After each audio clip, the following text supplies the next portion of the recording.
Thank you, Zoom lady. Right, good. Okay, thanks everyone. Right, so the title of this presentation is From Kitchen Table to Boardroom Table. And what I was trying to think about here was the kind of the journey that your vegan business needs to go on from an early stage startup through to a sort of scaled up business. Now, obviously, different businesses, that journey is going to feel different. And some businesses naturally, you may not want to scale to kind of, if you like, boardroom table size, but I think there's some sort of themes in here. And I wanted to just step a little bit back from some of the detail. Originally, I was going to talk quite a bit today about things like GDPR and stuff like that. And there is some of that in here, but I thought actually let's take it up a level and talk about the strategy, because actually once you've got the strategy in place, all the other pieces make a lot more sense to fit together. And I thought otherwise we'll get into a lot of detail on one particular area, but actually understanding the journey in the context of sort of systems and governance perspective is probably more helpful to people. So that's what I'm going to talk about. So we'll start by sort of just talking through, you know, what I mean by the journey. And hopefully you can see this. So in the bottom left, we've got the kitchen table, and the top right is that's where we're going. That's the boardroom table. And what I've thought about during this is really some distinct phases. Sorry, my clicking's not quite working right. That's better. So there's kind of like a launch phase where you're doing research and, you know, development of the product and perhaps a bit of market testing, but you're kind of not really fully going. And then you move from there into a startup phase, and the startup phase is obviously where you're open for business, and you're kind of growing your offering, and then you move into the scale up, which is where you start bringing obviously more people on board and starting to really scale your product or service. And I've kind of slightly arbitrarily picked two sort of key milestones for dividing those phases. So the first one is kind of moving from launch to startup, is the point at which you actually open the business, right? Because there's some things you're going to do before you open, and there's obviously then other activities you need to do after you open. And then startup to scale up, I've thought about in the context of probably when you start hiring people.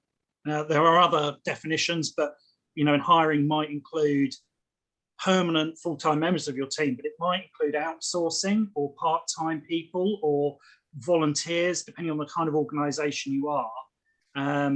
But I think to me, those are kind of key thresholds in the growth of a business where you need to change how you do things as you go. Now, obviously, every business journey is kind of going to be unique within that, but I think that's a helpful framework for talking about the systems that you need, and I mean systems in terms of technology, but actually also the processes and stuff as well that goes around that. So what I'm going to do today is to sort of talk through how I see that journey and the things I think you need along the way at different points, which hopefully will spark some helpful thoughts. And then obviously we can do some questions at the end, which might be a bit more specific for any of you. Feel free to put things in the chat if you want to as we go, and I'll try to answer them on the fly if that's appropriate, or we'll loop back around at the end. So let's start by thinking about the systems side, the technology particularly. So one of the things right at the beginning that obviously most people, when they think about they're going to want to launch a business, it's almost the first thing now a lot of people think about is they'll need a website. They may not necessarily build it straight away, but pretty much when you say to people, what systems are you going to need in your business? Website is nearly always the first thing they mention. And obviously, therefore, that's in there. I'm not going to spend too much time talking hugely about websites, not least because we've obviously got Kaylee in the group who can talk far more about websites than I can. But it's definitely the top of the list. And then the next thing you hear people think and talk about is the social media. And again, we've got a number of people in this group that specialize in elements of social media. But I think the important thing about the two of them is it's about staking out your intellectual capital, your name. It's getting the URLs, it's getting the social media handles, and you kind of do that early, because, you know, website squatting is not as it was sort of back in the 90s, but you know, there's some fairly big brands, including Fox and McDonald's, neither of which are necessarily particularly ethical companies, both of which had their website URLs spotted in the early days of the internet by people who bought them, and then actually in both cases tried to actively sell them to the business who said, we don't really understand what this internet thing is. So you know, it kind of goes to show that, you know, times have changed, but if you're creating a new brand, it's obviously going to be important to grab those things while they're available. The next thing I think you absolutely have to have before you launch is some sort of basic office platform. Now, I use the word office there, and a lot of people immediately jump to Microsoft. Microsoft might well be the right offering, but that could include the Google G Suite, or it could include tools like OpenOffice. You need something, you need some means of being able to kind of deal with things like Word documents and Excel spreadsheets, or, you know, the equivalent Google Sheets, Google Docs, because you're going to be needing to create them. You're going to be creating business plans, you're going to be creating contracts and quotes and proposals and all sorts of other things. So you need some sort of software. Now, obviously, most people are going to have that fairly standard. What you need from it at this point is obviously relatively basic. It's kind of one or two of you starting the business, so the requirements are not massive.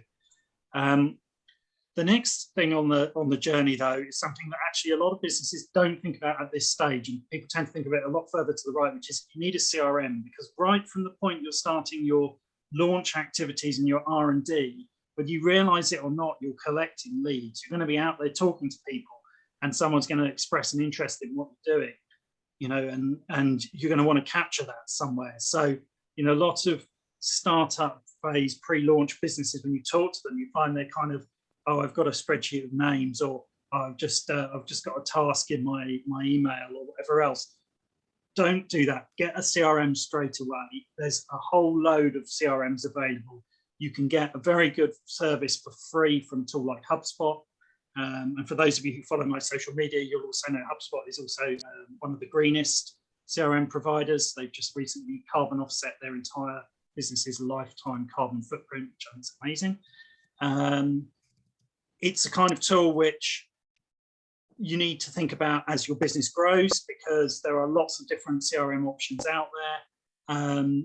HubSpot, as an example, can become highly expensive as you grow if you need certain features, and you may need to change later down the line, but have something and get one of the free ones. There are, you know, others are out there. Pipedrive is quite good as a simple one. If you're going down the Zoho route, which will get you the basic office and some social media scheduling tools and stuff. You've also got the Zoho CRM in there through Zoho One. So there's lots of different ways to tackle it at free or very low cost. Definitely get one and start systemizing how you capture leads and people who express an interest in you know, what your new business is going to do. The next step along the journey is something which is getting more ubiquitous, but get some cloud storage. You know, that might be as simple as having a Google Drive. You know, if you go down the Microsoft Office route, you'll have OneDrive, but get something. Again, lots of different services available there. Lots of them have got a free option. But I have spoken to at least 2 business owners since I've been going who, in that startup phase, didn't have that in place and have had various issues down the line. You know, broken or lost laptops or things like that. You can lose an awful lot of material. Now, as I say, it's becoming rarer because, you know, Microsoft is more and more pushing you into having OneDrive. But just because you've got it, it doesn't mean you're using it, right? So, and this is the problem. We've probably all got at least one or more of those cloud storage services, but actively using it for your business and making sure it's clear what's there, so that if the worst happens, you're okay. So that's kind of the absolute basics. The other thing to think about before opening is you might, and the reason this is a different colours is kind of an optional, you might need some specialist technology. So if you're going to open a cafe, you're probably going to need an EPOS system, a till system, right? So there might be other tools like that, depending on what business you're going into. You're going to need specialist software, right, hardware potentially right before you open. But important to just plan for that, because you can't really open without a till. So far kind of so obvious, but as you start to move through, then there are other things you need to think about. So you might or might not need a funnel. For those who don't know what a funnel is, it's a marketing automation, and it's a means of making sure that you can put something out, whether that's on social media or anywhere else, and on autopilot, it will start to move people who are interested in that through the journey of getting towards a sales call with you. Now, not every business needs that, but if you're in a coaching consultant, any of that sort of business, you definitely need one. Professional services generally, I think you should have one. You probably don't need one if you're in retail, but actually, you know, there's some use cases where it works really well. So that's something that you should think about early after opening, because that's about reducing the friction in the sales journey. And you're going to need in this early stage, obviously, to really turbocharge sales to start to grow. The next thing that, again, I talk to businesses in that startup phase, and a lot of them haven't got because they're just doing it on a spreadsheet, is a proper accounting platform. I'm slightly disappointed that none of our vegan accountants are here today, because I know they would definitely say just get one. If you get to the end of your first financial year and you haven't got an accounting platform, you're going to have an unpleasant surprise when you come to do your accounts. It's not going to be very fun. It's probably going to be quite expensive with accounting and bookkeepers' time just getting on top of it. So get an accounting platform early on. Platforms like Xero or QuickBooks are both available with very kind of low cost entry that will help you get started. And they just keep you on track with making sure you're recording things in the way you're going to need later on. So that's really important at that stage to bring in. And then we start to move into, really, as the business begins to grow. So reviews become more and more important in terms of driving traffic and driving customers to you as you start to scale, because it's social proof that actually you're a good company to deal with. You need to have some sort of presence. You should be on the likes of Google My Business by this point, but actually just being on there isn't enough. You need processes and systems in place to actively start to drive traffic to reviews and get reviews and do something about it. So some of you will have seen me talk where I draw the process flow of your business, and it's a sort of a big loop. It shows how reviews feed back into your marketing and sales. And I've talked there about automation around the reviews. You don't necessarily need to jump straight into automation. You definitely need to have a structure and a process in place where you're actively out there asking for reviews and testimonials as you serve clients, and you're actually then doing something with them and putting them out into the world. The other thing that often gets overlooked that by this point you should really have in place is proper backups. If you get hit with a ransomware attack or something like that, you've got no backup plan in place. If you're just on like Google G Suite or you're on Microsoft 365 or something like that and you get hit with ransomware, that's it. All your stuff is gone. So all the stuff you've built to the left there, all that collateral, you know, is gone. I know some school of thought may say pay the ransom and you get it back. You've statistically got about 10% chance if you pay the ransom of getting it back, and a 90% chance that you just not only got no data, but you're also a few £1,000s poorer. So it's not a great strategy. But the other thing is you want this in place now, because as you start moving towards a bigger business, you're going to start maybe having a few kind of subcontractors doing bits of work and things like that. You're starting just to increase the risk of just human error overwriting vital files, things like that. So some sort of backups in place where you can actually get hold of how did this file look 24 hours ago or 2 months ago starts to become more and more important. As you scale to this size. The next step after that, but before you hire, I would argue, is to start thinking about automation. Now, automation is kind of a bit of an open-ended thing, and obviously, as most of you will know, I do quite a lot of work in automation, but don't do it when you're right at the start of launching, because all your processes are in a state of flux and you're going to be changing things left, right, and centre, and automating something that's going to change just makes more work. But as you start to get towards the point you're going to want to hire people, automation is a means to actually push that hiring point further to the right and buy yourself more time, because hiring people is going to be expensive. As soon as you start hiring people, you're reducing your margins, right? So if you can delay it a bit until the business is a bit more established, that's going to be helpful. But also it forces you into the discipline of thinking about processes. So whether you're automating or whether you're hiring people into your business to do it, at this point, you're starting to think about how to do something repeatedly, which means that you'll get more efficiency in the business as you scale. And there's no point in scaling something inefficient. You'll just get more inefficiency. So Finally, the last thing that you start to get to around about the point of hiring is you start thinking, actually, I probably need some hardware as well. Up to this point, you might have been running on a, maybe it's a personal laptop or whatever else, but there comes a point when you start hiring people, you need to start thinking about hardware. And that's not just a question of I'm going to go to PC World and buy a computer. This is starting to think about actually, how are you going to manage your hardware? How are you going to make sure that if you've got a laptop out to someone who's home-based, that they're actually applying the necessary security updates to it, and actually you can track it, and that you know that where it is, and when they bring it back, or if it gets lost or stolen, that you can remotely disable it, and all of those sorts of things. So there's a bit more to it than just buying the kit, but you need to start to think about that as you scale. Once you start bringing people on board, you do need some more advanced office tools, and I would say this is the point at which really, if you're on anything that's not Microsoft, just go to Microsoft. There's a reason that basically every single big company and government in the world uses Microsoft, which is it's scalable and it's secure. And I would also say, having done quite a bit of work looking into it, the Microsoft kind of cloud environment is probably the greenest of the three big ones. With Google coming in as a sort of reasonably close second, and we won't talk about Amazon, but it is definitely something you start to need, because you need to be able to share documents. You need to have the right security configurations to make sure that only certain people can see documents. You don't want your Kickstart coming in on day one and being able to read, copy, delete, whatever your business strategy for the next 5 years. That's not going to be a good solution. So you need to have more advanced features. So that's the point at which, if you've been running on OpenOffice on your local computer, or you've been running on Google Cloud, G Suite, then just maybe start thinking about actually getting to a more robust, resilient, and scalable platform. And that brings me on to security more broadly, and a help desk. You need to actually have a bit more capability as you grow and you start onboarding people, to actually make sure that they can't inadvertently or otherwise do the wrong thing.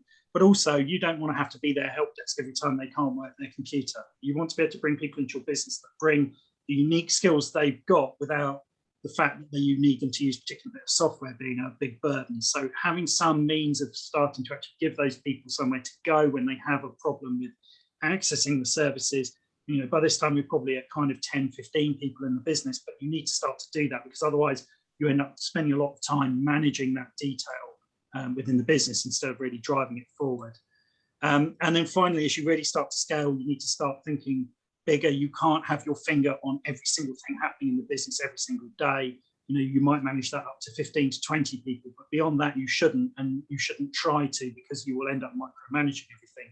You need to think differently about how you start to manage, and that's why in bigger businesses you'll see a lot more around reporting and dashboards and those sorts of tools, and those are things that you're going to need at the end game, when you get to that size.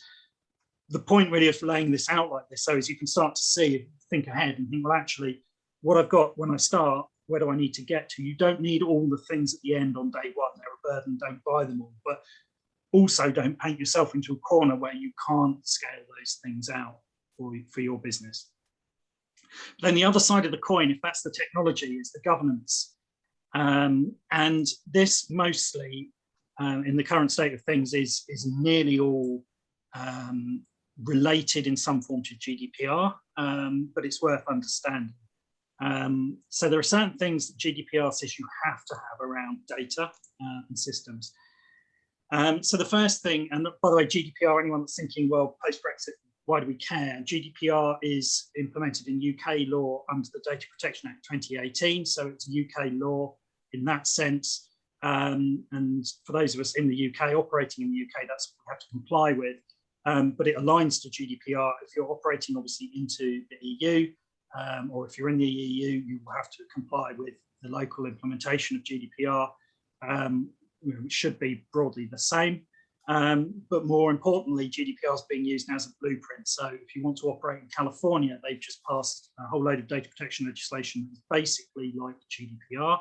The Canadian data protection regulations are now very similar to GDPR, and most recently Brazil is now looking to adopt GDPR as a blueprint. So it is becoming the sort of de facto global standard. There's a reason that US companies all have to be GDPR compliant, and that's the fact that, you know, on the internet these days you can't know your visitors are not from anywhere in Europe, so you kind of have to do it.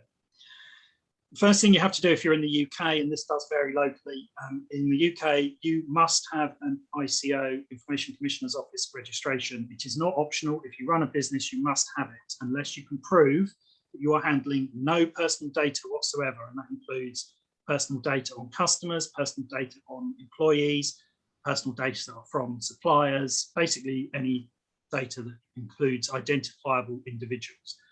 I'm struggling to think of a business, even the local corner shop, that does not need ICO registration. Arguably, if you're running a solo retail business where you never collect any customers' details and you never collect any suppliers' details, and you have no staff, you probably get away with it. But that's about the only case I can see. So you have to have it. You have to re-register that every year. It costs about £40. The fine for not having it is £4,000. So it shouldn't really be too difficult a business case to convince yourself to do it. The interesting thing is that historically it's not really been enforced in the UK, but in these times of reforming tax revenues, I think it's now being seen as an opportunity to generate some more. And as of September, the number of prosecutions has gone right up. So definitely look at that. You must also have a GDPR compliant privacy policy. If you don't have a GDPR compliant privacy policy, you're in breach of Data Protection Act 2018. And that needs to be available to customers, should be accessible via your website. So you do need that. But you also need to have a data breach policy. You're also required under GDPR to have that. So your policy that states what you will do in the event of a data breach. And there are certain requirements. You must report data breaches to the Information Commissioner's Office within 24 hours. And there are certain bits of information you must record. So you need to have a policy. Every business is required to have one.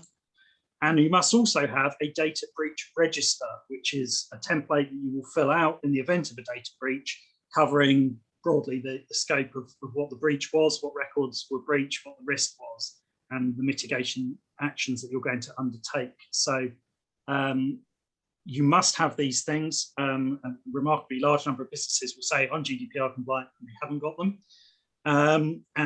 You'll be pleased to know the list goes on. You must also, to be GDPR compliant, have adequate data access controls.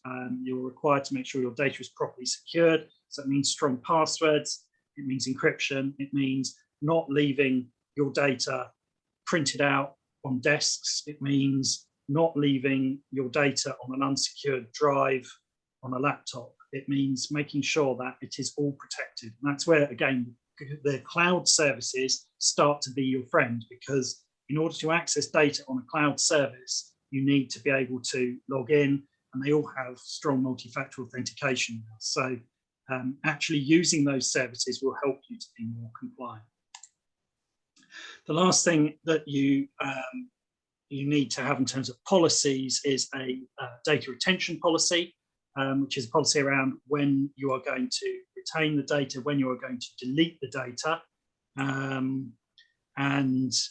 you need to have that in place, and then obviously you'll need to act on it. So you might say, I delete all customer data after 12 months, after they cease to be a customer.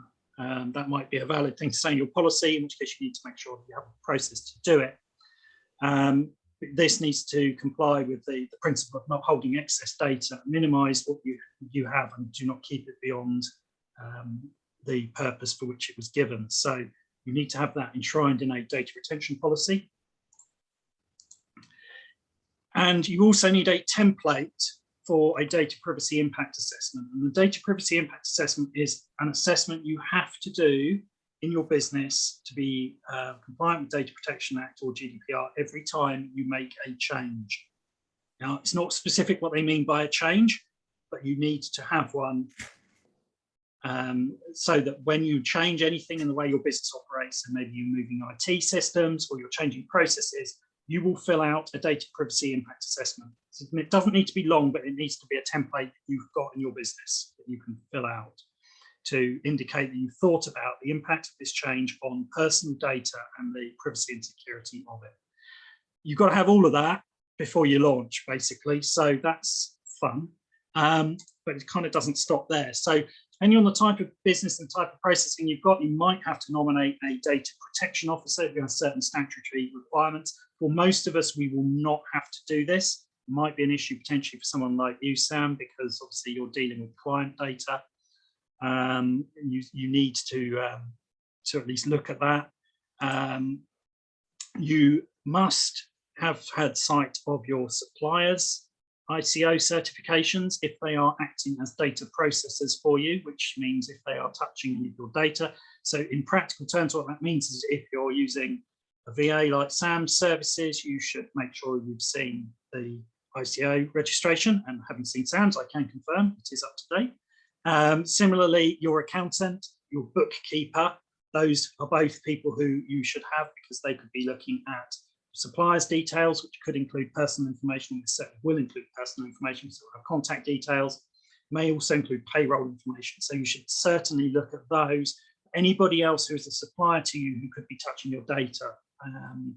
So, you know, it might be something, Kaylee, that you guys get asked for example, where you're accessing people's websites, and obviously some of those sites will be capturing leads or things like that. So I think if you're a supplier, you should expect to be asked for it, and perhaps even proactively offer it. And if you're in any other business, you should be actively asking for it. Again, a lot of businesses don't hold this. Again, this is an area that prosecutions have started to go up radically since the 1st of September. And again, there's a £4,000 fine for not being able to produce them within, I believe it's 24 hours of request from the Information Commission's office. It's not long. Yeah, Matali, if you've had the letter about registering, do it. All limited companies, they are now going through mailing people about registration. They've obviously can get that list from Companies House, so they know who everyone is, and they can compare it and see who's not registered, and they're doing that. Sole traders, they're not quite there. And in fact, the reason they're not quite there is the only way you can really detect a sole trader is to go and get the tax records from HMRC. So the Information Commissioner's office went to them and said, can we have the tax records of sole traders so that we know who hasn't registered? Because the registration rate in the UK is actually only about 20% right now. The beauty of this story is that HMRC basically said, bugger off, under GDPR, you don't have any rights to see that data, because neither of them are actually directly parts of the government. They're both separate agencies in a legal sense. So they are, at the moment, there is legislation being drafted that will allow the sharing of that data between HMRC and the Information Commissioner's office, specifically so that they can start doing that. So even if you're a sole trader, get your skates on, get registered. It's just not worth the risk. I got slightly sidetracked, but somewhere along this route, talking about governance, you need to start getting documented processes in place, because actually before you start hiring people, you need to have repeatable ways of doing all sorts of things in your business, not just the things that you're legally required to for GDPR, but actually you should have repeatable processes in place. And you should also start at this point to think about a systems roadmap. So you start to understand what you're going to want to do with your technology as you go forward, because you know the technology that you're going to want to move to in the future, you want to know that actually you've planned it out. And as the business grows, it obviously becomes incrementally more expensive and more disruptive to change technologies. So have a roadmap at this point before you start hiring people and bringing them on board. And then you've got the cost of retraining, as well as the technical work to move things around. So this is the time to start thinking about that. You don't have to be a slave to a roadmap because the technology is moving fast, but if you don't have a rough idea of where you think your tech is going to go, you will get yourself into trouble down the line. But back to GDPR, because I feel we've done enough of that. You may at this point also need to have an EU agent if you're operating in the EU. And there is a €20,000 fine for not having one of those.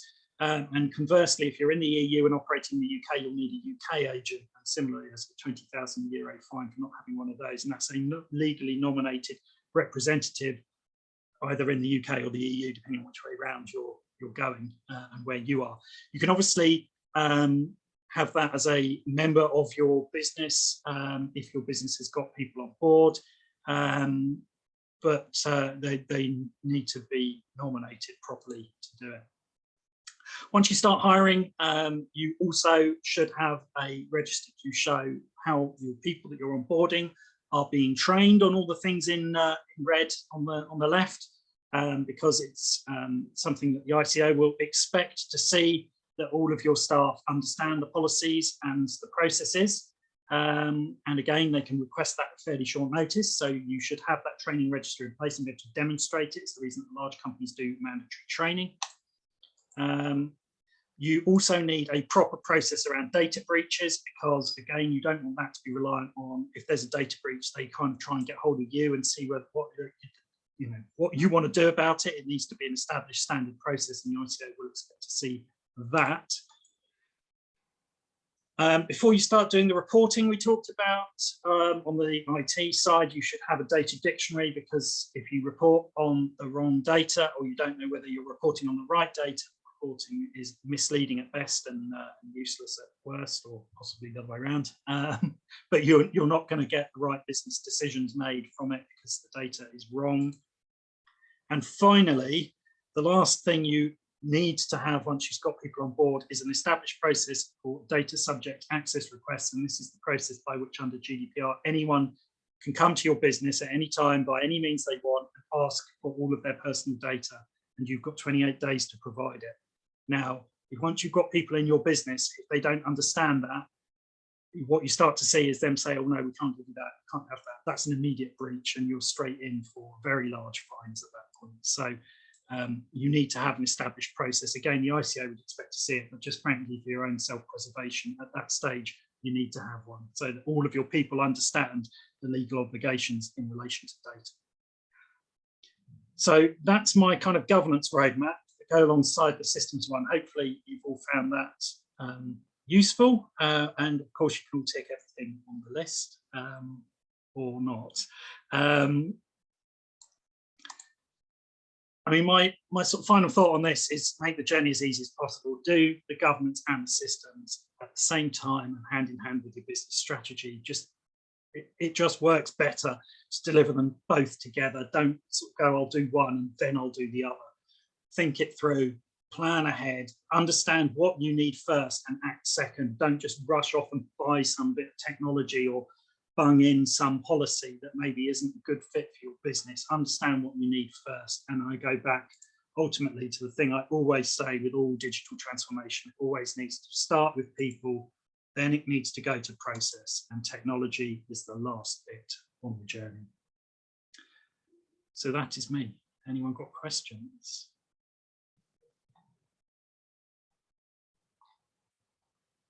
Stunned silence. I can't see the screen very well, so one just sorry, unmute and ask. Go. I had my hand up, sorry. So if you're taking on a freelancer, so basically we're looking to take on a freelancer for some lead generation, what would be the process for ensuring that they are GDP compliant? So for example, if I add them as a user to our HubSpot account, they'll obviously then have access to the customers that I've already been talking to and information behind previous conversations. How do I go about protecting that when it's a freelancer and not a member of staff? So the first thing you should do is make sure with your contract with them has got some specific clauses around data protection, and makes it clear that they are acting on your behalf and that you are the owner of the data, and makes it a legal obligation for them to comply with your data protection. I would suggest that you also add like an annex to the contract that's really specific about what that data is, so that it's very clear what they should and shouldn't be accessing. You obviously need to make sure that you've seen sight of their ICO registration, because they're acting as a freelancer, so they're effectively subcontracted from you. So you need to do that. And then the other thing is to obviously just make sure that you're really tight on the access controls. You make sure they can only see what they're supposed to see. They can't see things they're not supposed to see, and that you are sort of strict and have a process for revoking their access when they're done. Yeah. Okay. Perfect. Thank you. Go, Jane. I don't know if it's changed because it's a long time since I've, when I worked in a corporate company and I had a request for data information from somebody. Is it still in place that you have the 28 days to comply, but if the company feel that it's going to take too much work to find that information, you can actually reject the application? You can reject it if you feel that they are only asking to deliberately cause you business disruption. So if someone asks you and then you give it to them and then they ask you again the next day and then the next day and then the next day, there comes a point at which you can say, frankly, you're taking a piss and you're just doing this to be disruptive. Because you could you could look at a competitor and you could ask that they send all the data they've got on you just to disrupt their business, right? And you could do that every single day. So there is a test around whether or not it's being done purely to be disruptive, but you'd never realistically get away with that on the first request. You'd have to produce the data. And then after that, you pretty much have to go to the ICO and say, we've had this request. We think really it's just kind of, I can't remember the exact phrasing, but it's like mischievous or something like that. Right. And you'd say, we feel it's that. And then they would make a ruling and say, you don't need to comply. But the assumption is you need to comply unless they agree that it's just being done disruptively. Excellent, thank you. So somebody's actually allowed to ask you personally. It doesn't go through an agency. It doesn't go through them. So under Data Protection Act, any request that comes into your business by any channel for your personal data has to be honoured. So under the previous regime, before GDPR, there was a standard form you had to fill out. And if you didn't fill out the form and pay the fee, the business didn't need to give you anything. Under GDPR, any request that comes into your business, so it could be as simple as you could be running a shop and someone could walk up to a member of staff in the shop and say, I want the personal data you've got on me. Technically, to the letter of the law, that is a valid data subject access request. Okay, that's a load of holes in that system, but yeah, I mean, what are you paying? What are you paying them for? I mean, yeah, I mean, like HMRC, I know there's systems, but there doesn't seem much to be a system in that. But anyway, that's not to do with you. But okay, thanks. Yeah, I mean, ultimately, that's the way that GDPR was set up, was to make it was consumer rights protection more than anything else. Right? It's to make it easy for us to go and ask to get our data from companies rather than it being for the benefit of the companies. That's the fundamental challenge when you're on the other side of the desk. So. Right, I'm conscious that we've gone way over. Yes. Mark, if you, like myself, are an international coach, I don't need to have this EU person, do I? You do if you've got clients in the EU, yes, you do. Oh, what about places like Guatemala and Brazil and further afield? Oh, okay. But in the EU, yes, you will, because prior to Brexit, you effectively were the agent for the EU, and that was fine. But now it's a legally separate, and that's why if you're, say, for example, someone like Simone, who's obviously in Denmark, will need the equivalent in the UK. You've now got to have an agent within the territory. But yeah, somewhere like Guatemala, for example, it's not, they may have their own local requirements. I'm not going to speak about Guatemalan data protection laws. I have no clue. But yeah, in terms of EU agent, you need for any EU clients. So how do you get? There are services that you can hire someone to do that for you. They just have to. So, is that something I would Google to find someone, or? Yeah, I can put you in touch if you need. I can put you in touch with someone that specialises in doing that as well. So if you drop me a line afterwards, I'll link you up. What does that EU agent actually do? I don't really understand what the EU agent actually does. They have to fulfil certain legal obligations, but basically it's just a question of you have to have an EU citizen registered to do your data protection inside the EU.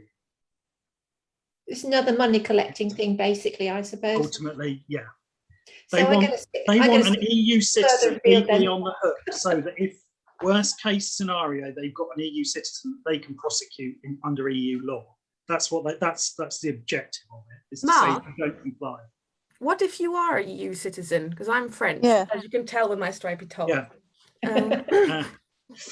Well, so yeah, I mean, you probably need to get some specialist advice, to be honest, Jess. But I think you probably will get away with it.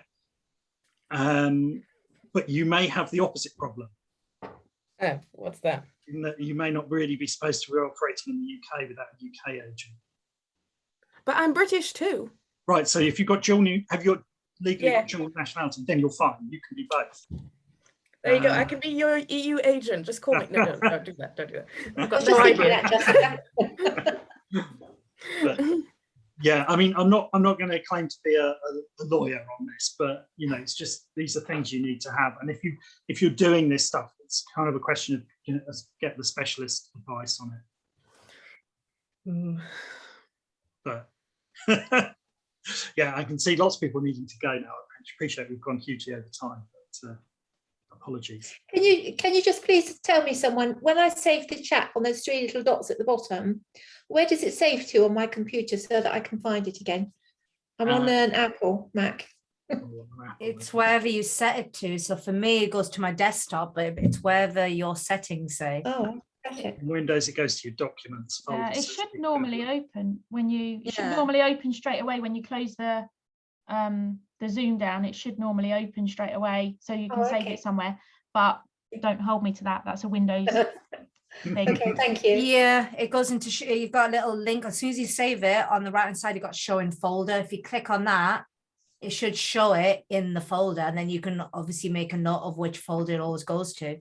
It just says save chat, so. Well, do save chat, and then it will say chat saved and show. Yeah. Showing folder. Okay, I've done that. Okay, thank you. Good. I'm very technology minded, as you can tell. All right. Well, hopefully that's been helpful, everyone. I appreciate you have got a huge bit of time. It's given me a lot to think about. Yeah. Well, yeah.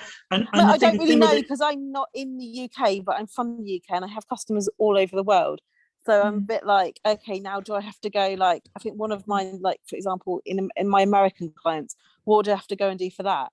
So, like, yeah, I mean, I'm a bit confused. I mean, it feels like way tougher than any US regulation, right? So if you don't need to do it for GDPR, there's probably nothing extra you need to do for the US. But for you, yeah, I can see it's going to be a pain. I mean, like, I've got, my mind is like, my contract, I think I've been told my contract's watertight.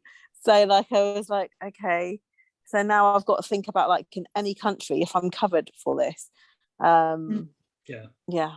It feels like somebody's trying to sort of like create a box again, which I never fit in. And that just always bugs me because I just don't fit into these boxes, whether it be trying to get my driving license renewed or credit cards or stuff. It's like, well, where are you? Do you know what I mean? It's like, well, now I'm going to have to look into this box. And so you work for who and where are your customers? Okay. Yeah.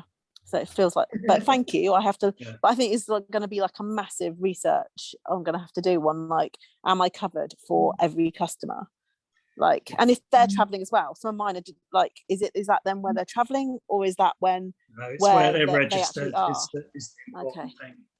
It's where they're registered. So yeah, I appreciate it's never happy. You've opened a can of worms here. But it's never a happy topic to talk about GDPR because there's an element which like I have to do this, what? And it seems outrageous, but I think the reality is it's been with us for 3 years or more now, and a lot of that 3 years it's not really been enforced. But what we're starting to see, and I'm sure it's linked to falling tax revenues because of COVID, is we're starting to see a lot more proactive enforcement of it, because the fines on it are potentially massive. So if you're the revenue, you're looking at it going, well, actually, yeah, we could get quite a lot of money in from this. Well, I think that's disgusting then. Yeah. I mean, the reality is they should have been enforced 3 years ago. We've got away with it for 3 years, a lot of us. But, you know, and ultimately, rightly, they're starting with the bigger businesses. But, you know, they will pick some at random. You only need someone to complain as well, and then you've got a problem. So that's the reality of it. You can look on the ICO website. They show you each month who they find. It's mostly at the moment big companies and councils, but there's a few in there that you see and you're like, oh, that was a sole trader and that was a lot of money. I think, oh, lovely. But it's important to have your insurances in place as well. Let's not get into that one, but that's a whole nother can of worms. Yeah, it's a whole nother can of worms. Maybe you could do the same thing and just add all, oh God. Yeah, well, quite. So There we go. Yeah. I suddenly decided I'm no longer an international coach. I'm an English British coach. Yeah, I mean, this is the thing. It has become much more. So part of just crazy. Yeah, part of your insurance is you can get cover for data breaches and things like that. So when you get your insurance, do talk with your provider about that as well, because it's like you say, it's a lot. If you get investigated, it's quite a lot of money. Yeah. To it's disruption to your business as well, isn't it? If you get investigated, same as a tax investigation. It's just you just got to drop everything and do it. So. Thanks, Mark. That was brilliant. Great. Happy birthday, Matali. I just feel great now. Just thinking now, we should sing Matali happy birthday before we go. Students in the We should EU sing as her well. happy I'm birthday. thinking crap. Thanks, Mark. Are we going to sing her happy birthday? We should. Yes, after 3. 1, 2, 3. Happy birthday to you. Happy birthday to you. Happy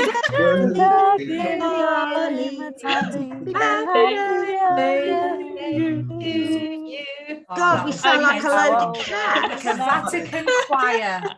Gorgeous. Thank you, everybody. I'm an exceptional liar, aren't I? That just shows veganism doesn't fix everything. No, it definitely doesn't.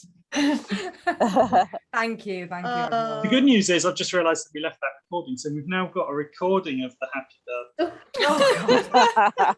I might delete that, babe. You're all right. No, you can stick it on social media if you want Cat's choir. Oh, Just stop the God. recording now.